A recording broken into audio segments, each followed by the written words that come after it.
O senhor pede que eu explique por que temo tanto as lufadas de frio. Conta um Conto apresenta de Howard Phillips Lovecraft, Ar Frio. Narração Marcelo Fávaro. Veja, porque eu estremeço mais que os outros ao entrar em um recinto frio e pareço sentir náuseas e repulsa quando o frio noturno sopra em meio ao calor dos dias amenos de outono. Há quem diga que eu respondo ao frio como os outros reagem a um odor desagradável, e a comparação parece-me bem apropriada. O que me proponho a fazer é relatar a circunstância mais horrenda que jamais presenciei e deixar para o senhor a decisão de aceitá-lo ou não, como justificativa para minha excentricidade. É um erro achar que o horror está necessariamente associado à escuridão, ao silêncio ou à solidão. Pois eu o encontrei em um pleno dia de sol, ao meio-dia, no rumor de uma metrópole, em meio a uma pensão rústica e ordinária, com uma senhoria prosaica e dois homens robustos ao meu lado. Foi na primavera de 1923. Eu consegui um trabalho editorial bem tedioso e muito mal remunerado em uma revista de Nova York.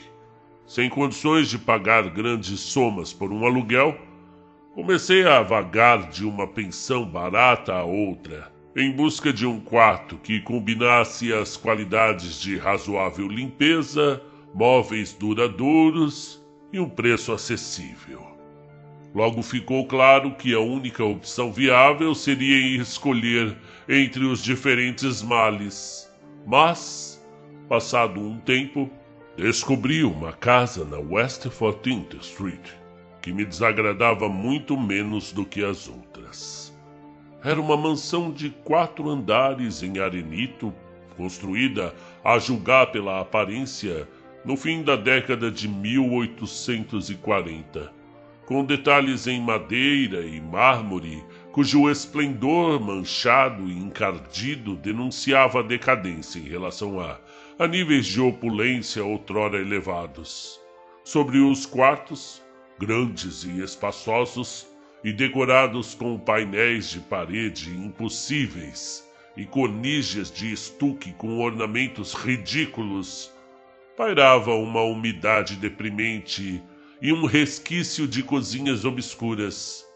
Mas o piso era limpo, as roupas de cama bastante decentes, e a água quente não ficava fria ou desligada com muita frequência, de modo que eu comecei a encarar a pensão ao menos como um lugar tolerável para hibernar até que eu pudesse voltar de fato à vida. A senhoria, uma espanhola vulgar e quase barbada, que atendia pelo nome de Herrero, não me aborrecia com fofocas nem com críticas a respeito da luz que permanecia acesa até o avançado da noite em meu quarto no 3º andar. E os demais inquilinos eram tão quietos e indiferentes quanto se podia desejar, sendo a maioria deles espanhóis, só um pouco acima da maior grosseria e da maior vileza. O único aborrecimento incontornável era o fragor dos bondes na rua lá embaixo. Eu estava na pensão havia umas 3 semanas, quando ocorreu o primeiro incidente estranho. Era às 8 horas da noite. Escutei o barulho de algum líquido espalhando-se no chão, e logo senti um cheiro pungente de amônia. Olhando ao redor, percebi que o teto estava úmido e gotejava. O líquido parecia vir de um canto, no lado que dava para a rua. Ansioso por resolver o problema antes que piorasse, apressei-me em falar com a senhoria e fui informado de que o problema se resolveria logo em breve. É senhor Munhoz! Gritou ela enquanto subia os degraus correndo à minha frente. Derramou algum produto químico? Ela está muito doliente para tratar-se. Cada vez mais doliente, pero não aceita a ajuda de ninguém. É uma dolência muito esquisita. Todos os dias ele toma uns banhos com um cheiro estranho, pero não consegue melhorar nem calentar-se. Todo o trabalho doméstico é que lo fez. O quartito está repleto de garrafas e máquinas, e ele não trabalha mais como médico. Pero já foi famoso. Meu pai em Barcelona conhecia o nome. E hace pouco le curou o braço a um encanador que le machucou de repente. El hombre não sale nunca. E meu filho Esteban lhe leva comida e roupas e medicamentos e produtos químicos para ele. Dios mío, la sal amoníaca que el hombre usa para conservar el frio. A senhora Herrero desapareceu pela escada em direção ao quarto andar. E eu retornei ao meu quarto. A amônia parou de pingar, e enquanto eu limpava a sujeira e abria a janela para ventilar o quarto, ouvi os pesados passos da senhoria logo acima da minha cabeça. Eu jamais ouvira o Dr. Munhoz, salvo por alguns sons como os de uma máquina a gasolina, uma vez que suas passadas eram gentis e suaves. Por um instante perguntei-me que estranha moléstia afligia esse homem, e também se a obstinação em recusar ajuda externa não seria o resultado de uma excentricidade com pouco ou nenhum fundamento. Ocorreu-me o pensamento nada original de que existe um patos incrível na situação de uma pessoa eminente caída em desgraça. Eu talvez jamais tivesse conhecido o Dr. Munhoz se não fosse pelo infarto súbito que me acometeu certa manhã enquanto eu escrevia em meu quarto. Os médicos já me haviam alertado para o perigo desses ataques, e eu sabia que não havia tempo a perder. Assim, relembrando as palavras da senhoria a respeito da ajuda oferecida pelo inválido ao encanador ferido, arrastei-me até o quarto andar e bati de leve na porta acima da minha. A batida foi respondida em excelente inglês por uma voz curiosa, à esquerda, que perguntou meu nome e o objetivo da visita. Uma vez que as expus, a porta ao lado daquela em que bati se abriu. Fui recebido por uma rajada de ar frio. E ainda que o dia fosse um dos mais quentes no final de junho, estremeci ao cruzar o umbral rumo ao interior de um apartamento, cuja decoração rica e de bom gosto surpreendeu-me naquele antro de imundície e sordidez. Um sofá-cama desempenhava seu papel diurno de sofá, e a mobília em mogno, as tapeçarias suntuosas, as pinturas antigas e as estantes de livros lembravam muito mais o estúdio de um cavalheiro do que o quarto de uma casa de pensão. Percebi que o quarto logo acima do meu, o quartito das garrafas e máquinas que a senhora Herrero havia mencionado, era apenas o laboratório do doutor, e que os cômodos onde vivia ficavam no espaçoso quarto ao lado, com alcovas e um grande banheiro contíguo que lhe facultavam esconder todas as prateleiras e demais instrumentos. O Dr. Munhoz era, sem dúvida, alguém de boa posição social, culto e de bom gosto. O homem à minha frente era baixo, mas de proporções notáveis, e usava um traje algo formal de corte e caimento perfeitos. Um semblante altivo de expressão dominadora, mas não arrogante. Era adornado por uma curta barba grisalha, e um píncenes à moda antiga protegia os penetrantes olhos escuros e apoiava-se em um nariz aquilino, que conferia um toque mouro à fisionomia. Ademais, um bocado celtibérica. Os cabelos grossos e bem cortados, que denunciavam as tesouradas precisas do barbeiro, apareciam repartidos com graça logo acima da fronte elevada. O aspecto geral era de notável inteligência e de linhagem e educação superiores. No entanto, ao ver o Dr. Munhoz em meio à rajada de ar frio, senti uma repulsa e que em nada a sua aparência poderia justificar. Apenas o tom lívido da pele e a frieza do toque poderiam oferecer alguma base física para o sentimento. E até mesmo essas coisas seriam desculpáveis a levar-se em conta a notória invalidez do médico. Também pode ter sido o frio singular que me alienou, pois uma rajada como aquela parecia anormal em um dia tão quente. E tudo o que é anormal suscita aversão, desconfiança e medo. Mas a repulsa logo deu lugar à admiração, pois a perícia do estranho médico ficou evidente mesmo com o toque gélido e os tremores que afligiam suas mãos enxângues. O Dr. Munhoz compreendeu a situação assim que pôs os olhos em mim, e em seguida administrou-me os medicamentos necessários com destreza de um mestre. Ao mesmo tempo assegurou-me, com a voz modulada, ainda que oca e sem timbre, que era o mais ferrenho inimigo da morte, e que havia gasto toda a fortuna e perdido todos os amigos ao longo de uma vida de experimentos devotados à sua derrota e aniquilação. Ele tinha algo em comum com os fanáticos benevolentes, e seguiu desfiando uma conversa quase trivial enquanto auscultava o meu peito e preparava uma mistura com drogas retiradas do pequeno quarto onde funcionava o laboratório.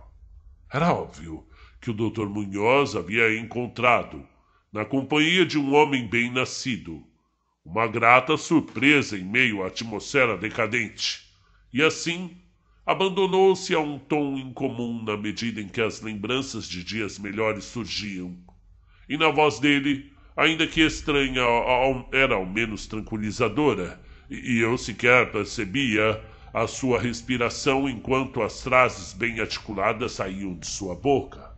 Bem, o doutor tentou distrair a atenção que eu dispensava ao meu surto, falando de suas teorias e experiências. E eu lembro da maneira gentil como me consolou a respeito do meu coração fraco, insistindo que a força de vontade e a consciência são mais fortes do que a própria vida orgânica, de modo que um corpo mortal saudável e bem preservado, por meio do aprimoramento científico dessas qualidades, é capaz de reter uma certa animação nervosa a despeito de graves problemas, defeitos ou até mesmo ausência de órgãos específicos. Num tom meio jocoso, disse que um dia poderia ensinar-me a viver, ou pelo menos a desfrutar de uma existência consciente, mesmo sem coração. De sua parte, o Dr. Munhoz sofria com uma pletora de moléstias que exigiam um tratamento rigoroso à base de frio constante. E qualquer aumento prolongado na temperatura poderia ter consequências fatais. E em seu apartamento gélido, onde fazia cerca de 12 ou 13 graus centígrados, havia um sistema de resfriamento por amônia, cujo motor a gasolina eu ouvira repetidas vezes no meu quarto logo abaixo. Quando senti o coração aliviado, deixei o gélido recinto na condição de discípulo e devoto do talentoso recluso, e a partir de então comecei a fazer-lhe visitas frequentes, sempre encasacado, é claro. Eu ouvia o doutor falar sobre pesquisas secretas e resultados quase hediondos, e estremecia de leve ao examinar os tomos antigos e raros nas estantes. Devo acrescentar que fui quase curado da minha doença graças a uma grande habilidade clínica, O Dr. Munhoz não desprezava os encantos dos medievalistas, pois acreditava que aquelas fórmulas crípticas encerrassem estímulos psicológicos bastante raros, que poderiam muito bem ter efeitos singulares em um sistema nervoso abandonado pelas pulsações orgânicas. Eu fiquei comovido com o seu relato sobre o Dr. Torres de Valência, que lhe havia acompanhado durante os primeiros experimentos e ficado ao seu lado durante uma longa doença 18 anos atrás, de onde provinham as moléstias então presentes. Mas assim que o médico idoso salvou o colega, ele próprio sucumbiu ao implacável inimigo que havia combatido. Talvez o esforço tivesse sido grande demais, pois em sussurro, o Dr. Munhoz deixou claro, mesmo sem dar muitos detalhes, que os métodos usados para a cura haviam sido os mais extraordinários, com expedientes e processos um tanto mal vistos pelos galenos mais velhos, principalmente os conservadores. Com o passar das semanas, notei com grande pesar que o meu novo amigo estava de fato perdendo o vigor físico aos poucos, mas de forma incontestável, como a senhora Herrero havia mencionado. O aspecto lívido em seu semblante intensificara-se, a voz tornara-se mais vazia e indistinta, os movimentos musculares coordenavam-se de maneira cada vez menos perfeita, e a mente e a determinação apresentavam-se menos constantes e menos ativas. O Dr. Munhoz não parecia alheio a essas tristes mudanças, e aos poucos o seu rosto e sua voz assumiram um tom de terrível ironia, que me fez sentir mais uma vez a leve repulsa que eu sentira de início. Começou a desenvolver estranhos caprichos, adquirindo um gosto tão intenso por especiarias exóticas e incenso egípcio que o seu quarto cheirava como a tumba de um faraó sepultado no Vale dos Reis. Ao mesmo tempo, a necessidade por ar frio tornou-se mais premente, e com a minha ajuda o doutor aumentou o encanamento de amônia no quarto e modificou as bombas e a alimentação do sistema refrigerador, até que conseguisse manter a temperatura do quarto entre 1 e 4 graus, e finalmente a 2 graus negativos. O banheiro e o laboratório, naturalmente, não eram tão frios para evitar que a água congelasse e os processos químicos fossem prejudicados. O inquilino ao lado reclamou do ar frio que vazava pela porta entre os quartos. Então ajudei o Dr. Munhoz a instalar pesadas tapeçarias, a fim de solucionar o problema. Uma espécie de horror crescente, de origem singular e mórbida, dava a impressão de possuí-lo. O inválido discorria sem parar sobre a morte, mas dava gargalhadas ocas quando se falava em enterro ou procedimentos funerários.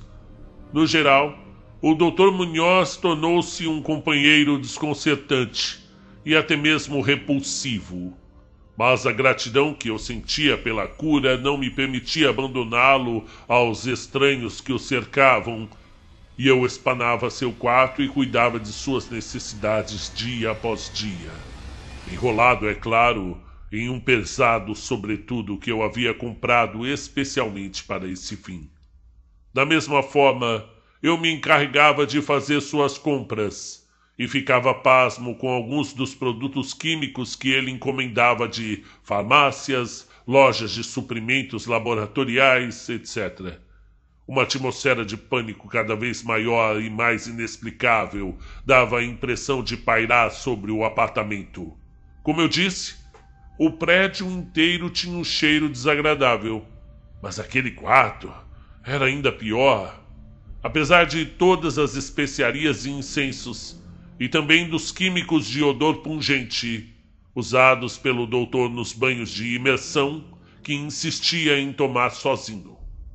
Percebi que tudo deveria estar relacionado à sua doença, e estremeci ao imaginar que doença poderia ser essa. Depois de abandonar o doutor inteiramente aos meus cuidados, a senhora Herrero passou a fazer o sinal da cruz ao vê-lo. Não permitia sequer que o filho Esteban continuasse a desempenhar pequenas tarefas para o velho. Quando eu sugeria outros médicos, o doente manifestava toda a raiva de que parecia capaz. Era visível que temia os efeitos físicos dessas emoções violentas, mas a sua determinação e os seus impulsos cresciam em vez de minguar, e ele recusava-se a ficar de cama.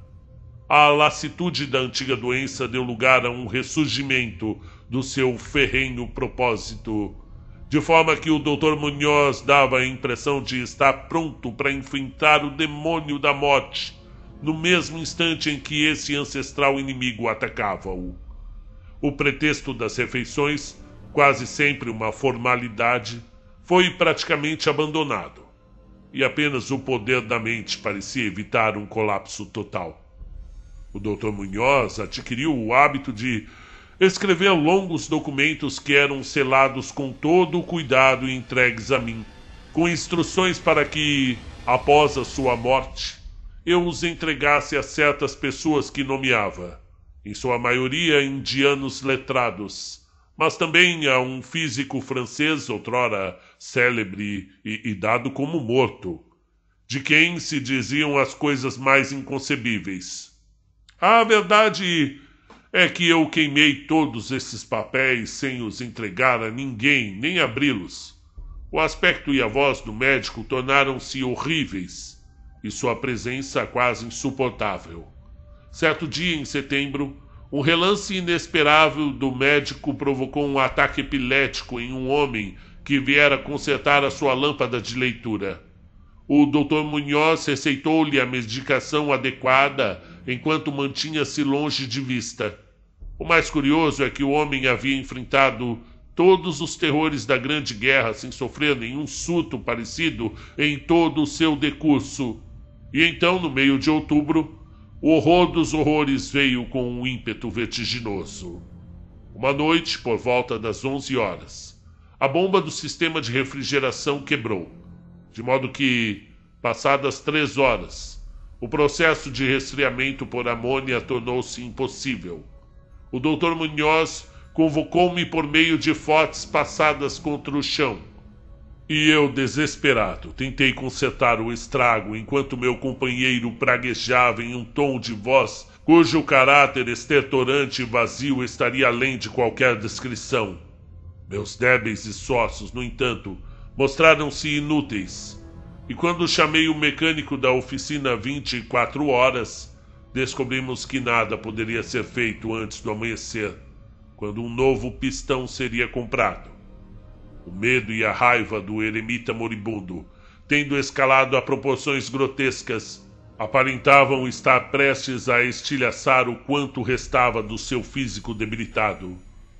Ato contínuo, um espasmo fez com que levantasse as mãos aos olhos e corresse até o banheiro. Dr. Munhoz saiu de lá com o rosto coberto por ataduras e nunca mais vi seus olhos. A temperatura do apartamento aumentava sensivelmente e por volta das 5 da manhã, o doutor retirou-se para o banheiro com ordens de que eu lhe fornecesse todo o gelo que pudesse encontrar em lojas e cafés 24 horas. Ao retornar dessas jornadas desanimadoras e largar meus espólios em frente à porta fechada do banheiro, eu escutava um chapinhar incansável lá dentro e uma voz encorpada grasnando: "Mais! Mais!" Por fim o dia raiou e as lojas abriram uma após a outra. Pedi a Esteban que me ajudasse a providenciar o gelo enquanto eu procurava o pistão da bomba ou que comprasse o pistão enquanto eu continuava com o gelo. Instruído pela mãe, no entanto, o garoto recusou com veemência. Por fim, paguei um vagabundo sórdido que encontrei na esquina para fornecer ao paciente o gelo disponível em uma lojinha, onde o apresentei e empenhei toda a minha diligência na tarefa de encontrar um pistão novo para a bomba e contratar mecânicos competentes para instalá-lo. A tarefa parecia interminável, e tive um surto de raiva quase como o do eremita ao perceber que as horas passavam num ciclo frenético e incansável de telefonemas inúteis e buscas de um lugar a outro, para lá e para cá, no metrô e no bonde. Próximo ao meio-dia, encontrei uma loja de peças no centro da cidade, e por volta da 1h30, cheguei de volta à casa de pensão com a parafernália necessária e 2 mecânicos robustos e inteligentes. Eu fiz tudo que eu pude, e tinha a esperança de que ainda houvesse tempo. Agora, o terror obscuro, no entanto, havia chegado mais depressa. A casa estava em um pandemônio, e acima das vozes exaltadas escutei alguém rezando em uma voz de baixo profundo. Havia algo demoníaco no ar, e os inquilinos rezavam as contas de seus rosários enquanto sentiam aquele cheiro fétido que saía por baixo da porta fechada do médico. O desocupado que eu arranjara havia fugido em meio a gritos e com o olhar vidrado logo após a segunda remessa de gelo, talvez como resultado de uma curiosidade excessiva.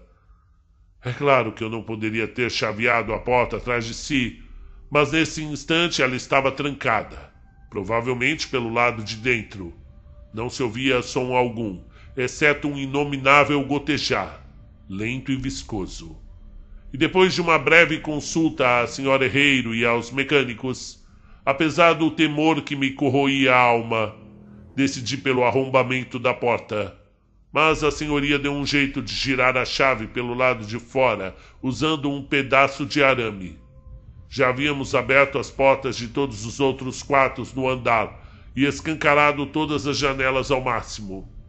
Nesse instante, com os narizes protegidos por lenços, adentramos trêmulos o amaldiçoado aposento sul, que resplandecia com o sol da tarde que começava.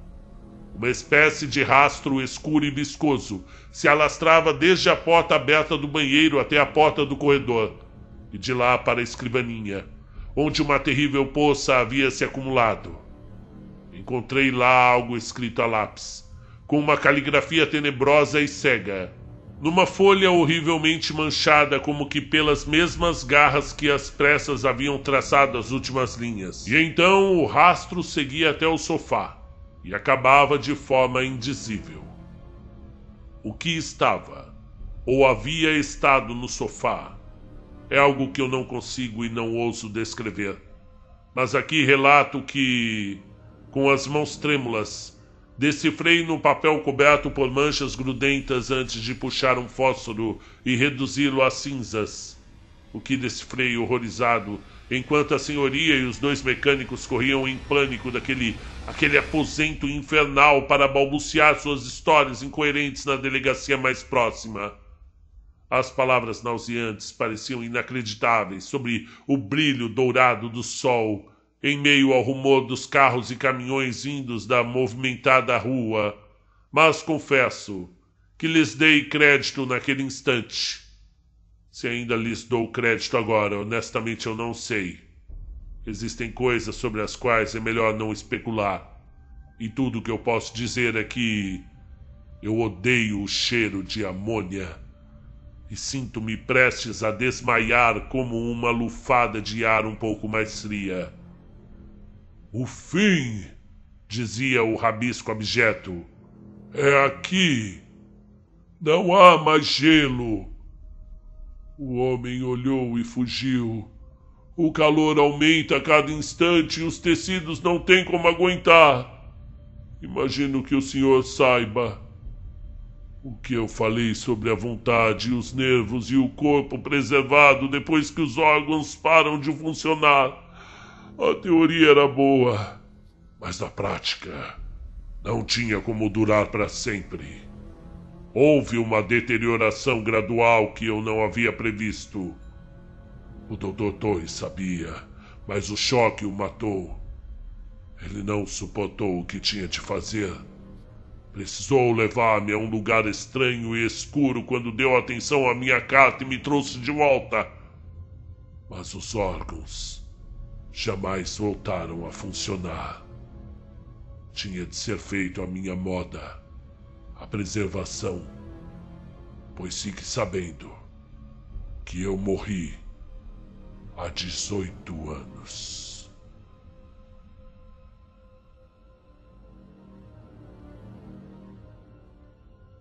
Ar Frio, de Howard Phillips Lovecraft. Seja bem-vindo para tomar um café comigo. A princípio, meus amigos, fica muito próximo aqui a lembrança que eu tenho, muito presente, do estranho caso do Sr. Valdemar, né? Lembrando que todos esses escritores eram fãs do Edgar Allan Poe, e o estranho caso do Dr. Valdemar é um dos contos mais conhecidos do Poe, muito anterior a esse, e que basicamente a atmosfera é a mesma, né? Essa da preservação da vida mesmo após a morte, né?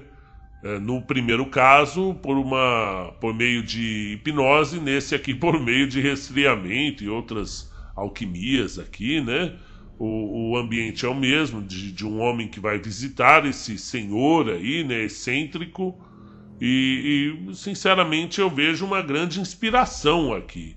E você, o que achou? Vocês gostaram desse conto? Eu senti aqui um asco, né? O asco próprio do horror, aquele sentimento de repugnância, de aversão, de querer distância daquilo, né? Esse é um conto que mexe muito com os odores e com a temperatura, então é um conto sinestésico. E a sinestesia, quando ela é utilizada de maneira correta para fazer horror, ela é incrível, né? E o Lovecraft ele é muito bom nisso. Porque o que é a sinestesia são os sentidos, né? As coisas, as cores, o cheiro, o toque, o clima, né? O frio, o calor no tato ali, a audição. E por meio delas o Howard ele cria todo um... Por exemplo, se a gente for falar da audição, você tem a música do Eric Zahn. Isso eu estou tentando lembrar agora de cabeça, né? A visão, você tem a cor que veio do espaço, né? O cheiro, tem muitos contos do Lovecraft que trata desse cheiro maligno, né? Hediondo, ruim, né? Fétido, e por aí vai, né? Você tem todas as... não consigo lembrar aqui algo que trata do paladar, mas da visão também acontece. Então, o que você achou desse efeito sinestésico nos contos de horror? Comente aí. Até a próxima.